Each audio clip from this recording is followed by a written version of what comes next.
ఈ ప్రభుత్వం డబ్బు చేసుకోవటమే వాళ్ళకి ఈ 5 ఏళ్ళు ఇక్కడ మనం వాళ్ళకి ఇచ్చినట్టుంది ఈ ప్రభుత్వం.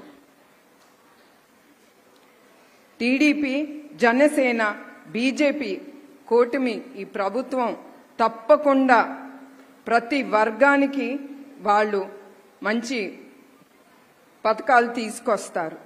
ప్రతి కార్మికుడికి ఇల్లు మరియు మెరుగైన జీవితం, ఆరోగ్యం, పిల్లలకి విద్య అందిస్తారు తప్పకుండా ఈ కూటమి.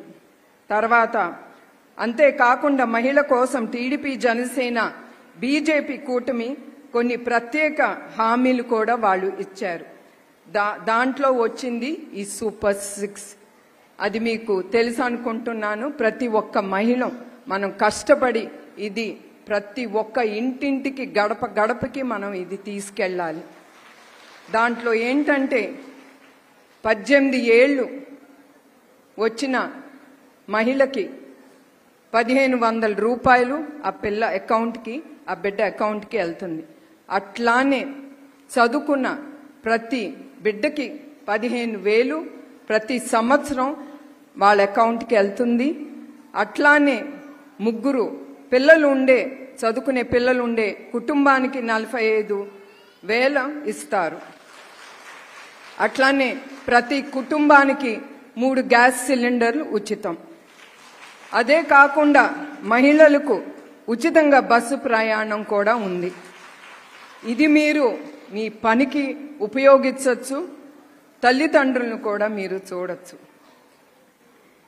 అది ఈ సభ ముగిసే ముందు చంద్రబాబు నాయుడు గారి గురించి కొంచెం నేను చెప్పదలుచుకుంటున్నాను. అది మీరు చూస్తూనే ఉన్నారు. 5 ఏళ్ల క్రితం ఆయన ఎట్లా పరిపాలించేవారు, ఇప్పుడు ఈ ప్రభుత్వం ఎట్లా పరిపాలిస్తుందో.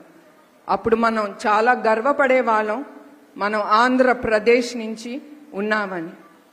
ఇప్పుడు ఏమని చెప్పుకుని మనం గర్వంగా ఉండొచ్చండి ఈ వైసీపీ ప్రభుత్వంతో? చెప్పుకోవటానికి ఏమీ లేదు. తలవంపు మన తల దించుకోవటానికే ఉంది ఈ ప్రభుత్వం.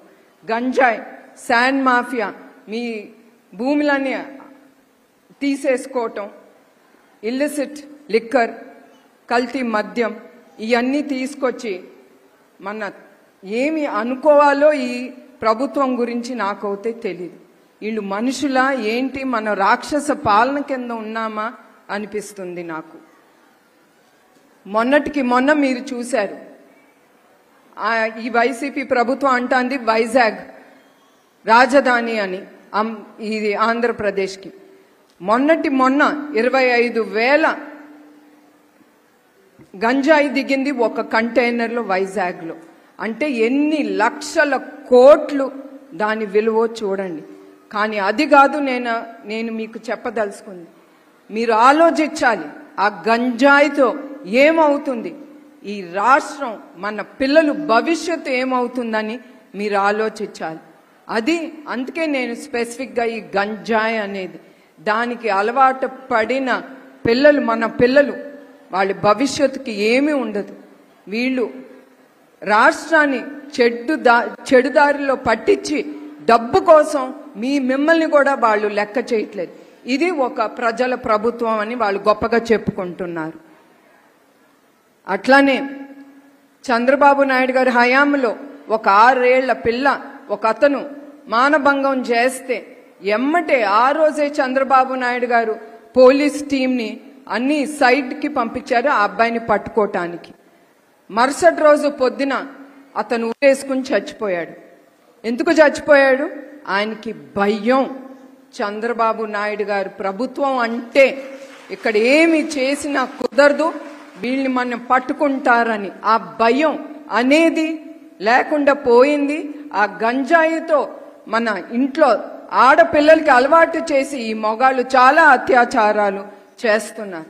అందుకే మీరు ఓటేసేటప్పుడు ఏదో ఇంట్లో కూర్చుని ఆయన వస్తాడు, ఈయన వస్తాడు, ఈయన చేస్తాడు, ఆయన చేస్తారు, వాళ్ళు చేస్తారు, అది కాదు.